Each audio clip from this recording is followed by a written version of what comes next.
অগপক লাগে ৰঙিয়া বিধানসভা সমষ্টি বিজেপি নে অগপৰ হাতলৈ যাব ৰঙিয়া সমষ্টি বিগত 10 বছৰে বিজেপিক ৰঙিয়া এৰি দিছিল অগপই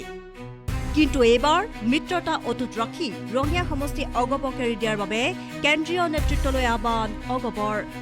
ৰঙিয়াতে এবাৰ প্ৰাৰ্থী হ'ব কোন বিজেপি নে অগপ প্ৰাৰ্থীক প্ৰাৰ্থিত্ব দিব শীৰ্ষ নেতৃত্বই এবাৰ অগপক লাগে ৰঙিয়া বিধানসভা সমষ্টি বিগত 10 বছৰে বিজেপিয়ে কাম কৰি আহিছিল এই ৰঙিয়া বিধানসভা সমষ্টিত কিন্তু এবাৰ অগপ পূৰ্ণোদ্যমে সাজু ককালত টঙালি বান্ধি ৰঙিয়াৰ পালাৰাত অনুষ্ঠিত সভাত আগন্তুক নিৰ্বাচনত আঞ্চলিক দল অগপৰ প্ৰাৰ্থী দিয়াৰ বাবে কেন্দ্ৰীয় নেতৃত্বক আহ্বান অগপৰ আগন্তুক নিৰ্বাচনত মিত্ৰতা অটুট ৰাখি ৰঙিয়া সমষ্টিত অগপক এৰি দিয়াৰ বাবে কেন্দ্ৰীয় নেতৃত্বলৈ জনালে আহ্বান ৰঙিয়া সমষ্টি কমিটিৰ সভাপতি লীলাধৰ হালৈ সভাপতিত্বত অনুষ্ঠিত সভাত উপস্থিত থাকে অগপ দলৰ কামৰূপ জিলা সমিতিৰ সম্পাদক শুভৰাম দাস ৰঙিয়া সমষ্টিৰ কমিটিৰ সম্পাদক প্ৰদীপ কুমাৰ বৰাৰ লগতে দলীয় নেতাকৰ্মী আঞ্চলিক কমিটিৰ সহযোগত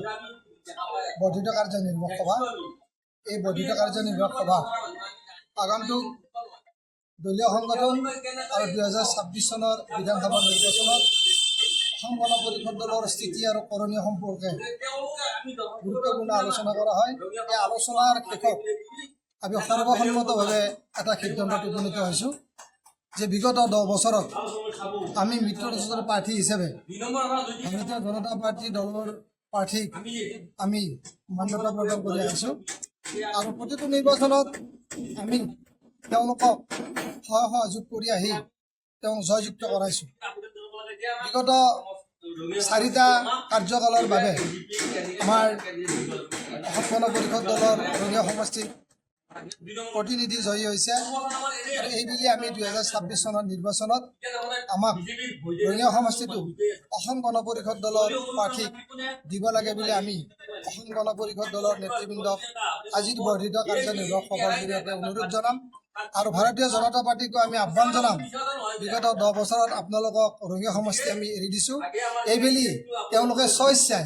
আমাক ৰঙিয়া সমষ্টিটো এৰি দিব লাগে আৰু আমি আশা ৰাখিছোঁ আমাৰ অনুৰোধ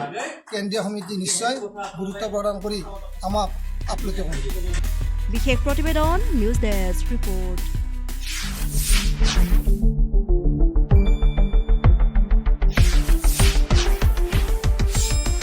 শুদ্ধ আৰু বিস্তৃত বাতৰিৰ বাবে চাই থাকক নিউজ ডেস্ক ৰিপৰ্ট।